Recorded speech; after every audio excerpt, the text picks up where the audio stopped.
भारतवर्ष है जिसे दुनिया कभी विश्व गुरु के रूप में जानती थी, इसी भारतवर्ष का एक महत्वपूर्ण राज्य है ओडिशा। प्राचीन काल में ये कलिंग के नाम से विख्यात था। सूर्य की पहली किरण इसी प्रदेश के एक कोण पर पड़ती है। इसी स्थान पर कभी संसार का सबसे भव्य और विशाल सूर्य मंदिर बनवाया गया था।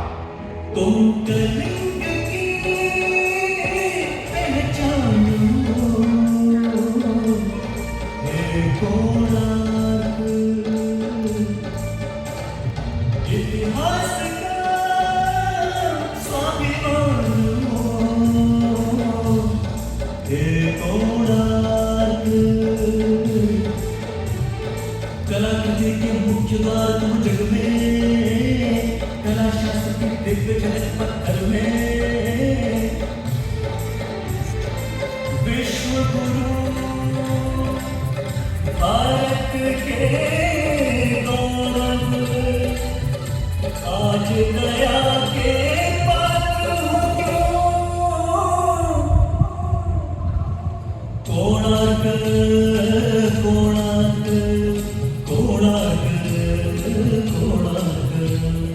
सैकड़ों साल पहले की बात है। पुरातात्विक दस्तावेज के तौर पर संग्रहित पुस्तक मागधा पांजी और बाया चकड़ा में उल्लेख है कि 13वीं सदी में गंग वंश के राजा लांगुला नरसिंह देव ने इस सूर्य मंदिर का निर्माण करवाया था।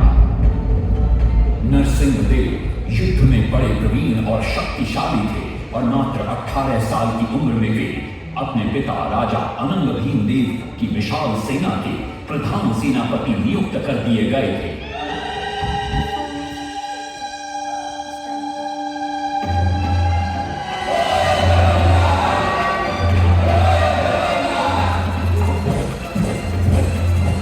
सेनापति बनने के बाद नरसिंह देव ने अपने कुशल नेतृत्व से दक्षिण के कई आक्रमणकारी राजाओं को युद्ध में हराया।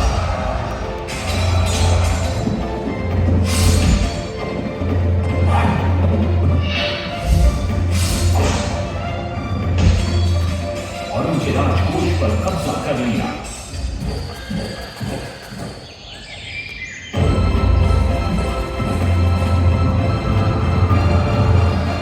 तत्पश्चात उन्होंने विजय गोंडा, जिसे आज हम वारंगल के नाम से जानते हैं,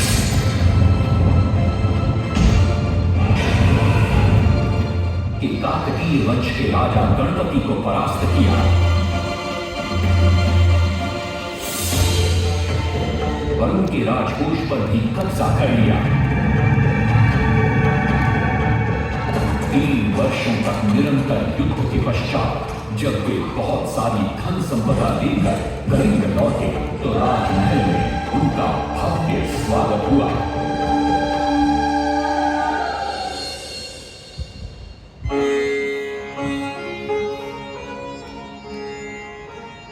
राजमाता कस्तूरी देवी पुत्र नरसिंह देव की वीरता से बहुत प्रसन्न हुई और पुत्र के सामने अपने मन की इच्छा प्रकट की। कहा, तुम्हारे पिता ने शंख क्षेत्र पुरी में भगवान जगन्नाथ का भव्य मंदिर बनवाया है। मैं चाहती हूँ कि तुम पद्म क्षेत्र कोणार्क में उससे भी भव्य और विशाल सूर्य मंदिर बनवाओ। किंतु नरसिंह देव माता से प्रति प्रश्न करते हैं, सूर्य मंदिर ही क्यों, और वो भी कोणार्क में? तब राजमाता कस्तूरी देवी बतलाती है, द्वापर युग में भगवान श्री कृष्ण के पुत्र सांब बड़े ही सुंदर और सुकुमार थे। वो नारद मुनि को चिढ़ाया करते थे। एक दिन नारद मुनि ने सांब को सबक सिखाने की योजना बनाई और उन्होंने सांब की सुंदरता की प्रशंसा कर उन्हें गोपियों के साथ जल क्रीड़ा करने को उकसाया। वहीं दूसरी तरफ भगवान श्री कृष्ण को जाकर कह दिया कि सांब अपनी मां समान गोपियों के साथ जल क्रीड़ा कर रहा है। श्री कृष्ण इस बात से बहुत क्रोधित हो जाते हैं और वे सांब को श्राप दे देते हैं, जिस सुंदरता का तुम्हें अभिमान है वो तत्क्षण नष्ट हो जाए। सांब को कोढ़ हो जाता है। जब सांब राजमहल लौटते हैं और मां जामदेवी को ये पता चलता है कि पिता श्री कृष्ण के श्राप की वजह से सांब की ये अवस्था हुई, तो सारी रानियां क्रोधित हो जाती। नारद जी को बुलाया जाता है। वे रोग मुक्ति का उपाय बतलाते हैं। वे कहते हैं, सूर्य की पहली किरण ऊढ़ देश के एक कोण पर पड़ती है जिसका नाम कोणार्क है। शाम को वहीं जाकर सूर्य की आराधना करनी होगी।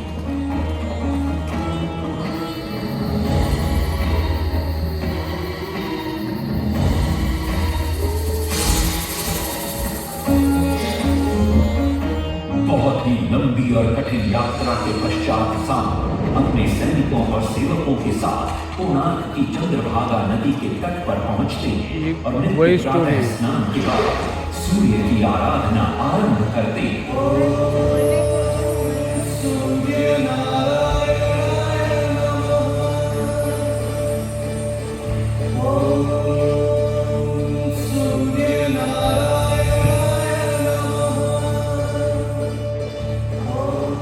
अन्न जल त्याग कर 12 साल की कठिन तपस्या के बाद सूर्य देव प्रसन्न होकर प्रकट होते और शाम को रोग मुक्त होने का वरदान देते। पुत्र, आज रात्रि के चतुर्थ प्रहर में स्नान करते समय नदी के तल में तुम्हें एक वस्तु मिलेगी। वो मेरा ही प्रतिरूप होगी। उसका स्पर्श पाते ही तुम इस कोढ़ रोग से मुक्त हो जाओगे। स्नान के पश्चात शाम जब नदी से बाहर आते तो वो रोग मुक्त हो चुके होते। उनके हाथ में एक छोटा सा पत्थर है। उनके सुंदर और सुकुमार शरीर को देखकर सारे अनुचर और सिपाही प्रसन्न होते। शाम उस पत्थर को वहीं स्थापित कर एक छोटा सा मंदिर बनवाते। लेकिन जब उन्हें ज्ञात होता है कि सूर्य पूजा का विधि विधान यहाँ किसी को पता नहीं है तो वे चिंतित हो जाते। वे ध्यान में बैठते। सूर्य देव पुनः प्रकट होते और शाम के पूछने पर बतलाते कि दूर पश्चिम में साक्य देश के मागा ब्राह्मण पूजा की विधि विधान जानते हैं। शाम साक्य देश की ओर निकल पड़ते जो आज का ईरान है। महीनों की लंबी यात्रा के बाद शाम 18 मागा ब्राह्मण परिवारों को साथ लेकर कोणार्क लौटते हैं और सूर्य मंदिर में पूजा शुरू हो जाती है। राजमाता कस्तूरी देवी नरसिंह देव को बतलाती है कि विवाह के कई वर्षों बाद तक जब हम निसंतान थे मैंने भी उस सूर्य मंदिर में पूजा अर्चना की और तुम पुत्र रूप में मुझे प्राप्त हुए। माता की बात सुनकर नरसिंह देव मां को कोणार्क में संसार का सबसे भव्य और विशाल मंदिर बनाने का वचन देते। सदाशिव सामंतराय महापात्र जो शिवई सांतरा के नाम से लोकप्रिय थे, वे अपने सहयोगी बीसू महाराणा के साथ मंदिर का प्रतिरूप बनाते और नरसिंह देव के समक्ष प्रस्तुत करते। नरसिंह देव मंदिर का प्रतिरूप देखकर अभिभूत हो जाते और शीघ्र मंदिर निर्माण कार्य आरंभ करने का आदेश देते। दूर से बड़े बड़े पत्थर लाए गए, जितने पत्थर डाले गए सारे टूट गए। आदमी को ताला उसमें डाले गए, नहीं पता ताला सारे टूट गए। सिर्फ सांतरा हुए परेशान, किस विधि मंदिर बने। सिर्फ सांतरा हुए परेशान, किस विधि मंदिर बने। एक दिन वे चिंतामग्न कोणार्क लौट रहे थे, तभी उन्हें प्यास महसूस हुई। उन्हें पास ही में एक कुटिया दिखाई पड़ती है जहाँ एक बूढ़ी औरत से उनकी भेंट होती है। शिवई सांतरा पानी मांगते हैं। बूढ़ी औरत पानी के साथ गरम गरम भोजन भी लेकर आती है। वे थाली के बीच में हाथ डालते हैं जिससे उनका हाथ जल जाता है। तब वो बूढ़ी औरत मुस्कुराकर कहती है, तुम तो शिवई सांतरा की तरह बीच से भोजन उठाकर खा रहे हो।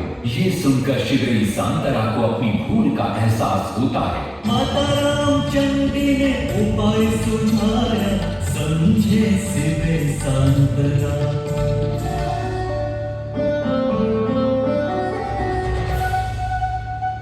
तत्पश्चात वो किनारे से पत्थर डलवाना शुरू करते हैं और मंदिर निर्माण का कार्य तेजी से आगे बढ़ने लगता है।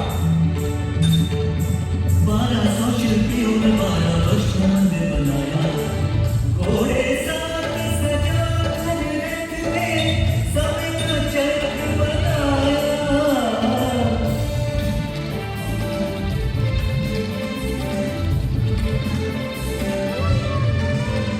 दूसरी तरफ कलिंग के उत्तर के राज्यों के नवाबों के बार बार राज्य पर आक्रमण हो रहे थे। इन आक्रमणों से क्रोधित होकर नरसिंहदेव अपनी विशाल सेना को लेकर युद्ध के लिए निकल पड़े।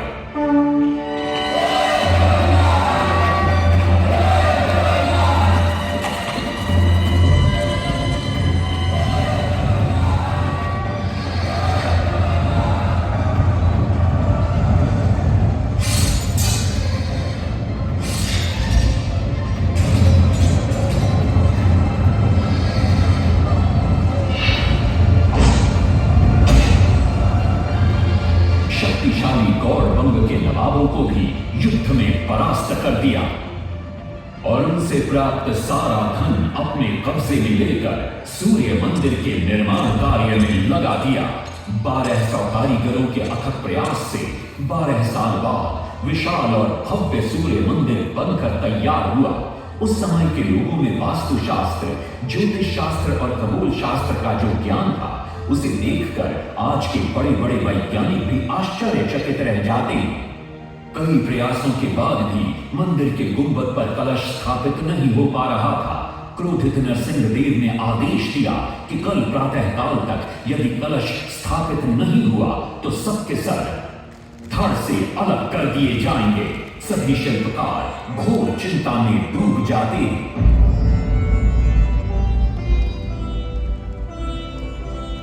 दूसरी तरफ मुख्य शिल्पकार बीसू महाराणा का 12 साल का बेटा धर्मपद सूर्य मंदिर के प्रतिरूप पर कलश बिठाकर प्रसन्न होता है और मां के सामने अपने पिता से मिलने की इच्छा व्यक्त करता है। मां अपने बागीचे के बेर पोटली में बांध कर देती है और कहती है, अपने कुत्ते बलिया को साथ लेकर कोणार्क जा।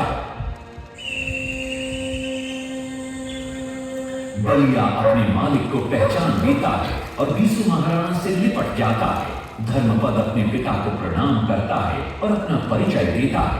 सबको चिंता में देखकर वो अपने पिता से इसका कारण पूछता है। कारण जानकर धर्मपद कहता है, अगर आप आज्ञा दें तो मैं मंदिर के गुंबद पर कलश स्थापित कर सकता हूं।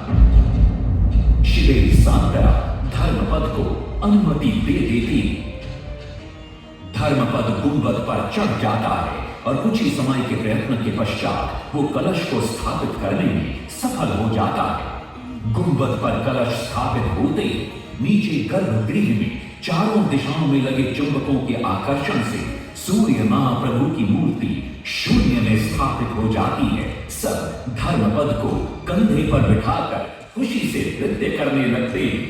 तभी कुछ कारीगर इसका विरोध करते हुए कहते हैं, अगर सुबह राजा को ये पता लग गया कि इस बच्चे ने कलश को स्थापित किया है तो किसी का बचना संभव नहीं है, इसलिए धर्मपद को मरना होगा। इस बात से शिवेरी सांतरा बड़े क्रोधित हो जाते हैं। भीषण वाद विवाद छिड़ जाता है। ये सब देखकर धर्मपद गहरी चिंता में पड़ जाता है और वो सोचता है कि यदि मेरे जीवित रहने से इन सब का सर काट दिया जाएगा तो इससे अच्छा है कि मैं आत्म बलिदान कर दूं ताकि सबके प्राण बच जाएं। और उसी पल धर्मपद नवनिर्मित सूर्य मंदिर के शिखर पर चढ़ जाता है।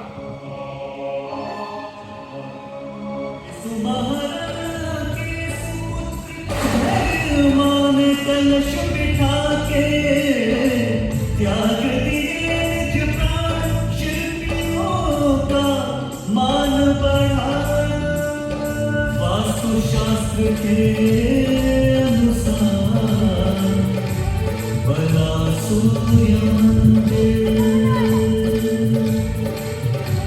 सूर्य उत्तरायण हो या दक्षिणायण हो, सूर्य उदय के आज भी पहले किरण पड़ती प्रभु के ऊपर।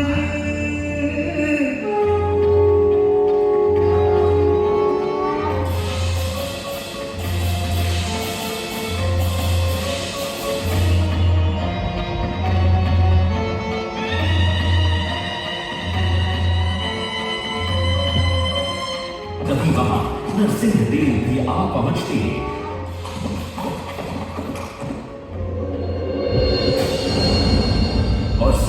महाप्रभु को शून्य में स्थापित देख वे भी आनंद से भर जाते और श्री सांतरा की भूरी भूरी प्रशंसा करते। वो ये भी घोषणा करते कि माघ शुक्ल पक्ष की सप्तमी को मंदिर की प्राण प्रतिष्ठा की जाएगी। लेकिन श्री सांतरा कहते, राजन तिथि तो अच्छी है, लेकिन मंदिर की प्राण प्रतिष्ठा के लिए ये शुभ नहीं है। किंतु राजा अपनी बात पर अड़ जाते। श्री सांतरा को दुख होता है और कोई वाद विवाद किए बिना वे हमेशा के लिए वहां से चले जाते।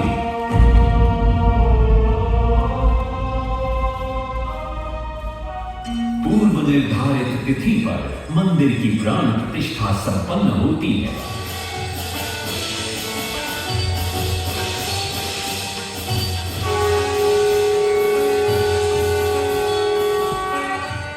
लेकिन कुछ दिनों बाद अमंगल होना शुरू हो जाता है। सबसे पहले विराट सिंह की मूर्ति नीचे आ गिरती है। तत्पश्चात मंदिर की शिलाओं का गिरना भी शुरू हो जाता है। नरसिंहदेव को अब समझ में आता है कि श्री सांतरा का कहना सही था, लेकिन देर हो चुकी थी। बहुत साल बाद मंदिर के आसपास जंगल उगाए और ये मंदिर घने जंगलों के बीच छुप गया। जब अंग्रेजों ने जंगल के बीच इस मंदिर को देखा तो उन्होंने इसका पुनरुद्धार किया। आज आप उसी विशाल मंदिर के भग्नावशेष देख रहे हैं। ये है इस प्रसिद्ध मंदिर की कथा। अब इस कथा में कितनी सत्यता है और कितनी कल्पना है ये तो किसी को नहीं मालूम, लेकिन ओडिशा की जन श्रुतियों में यही कथा विद्यमान है।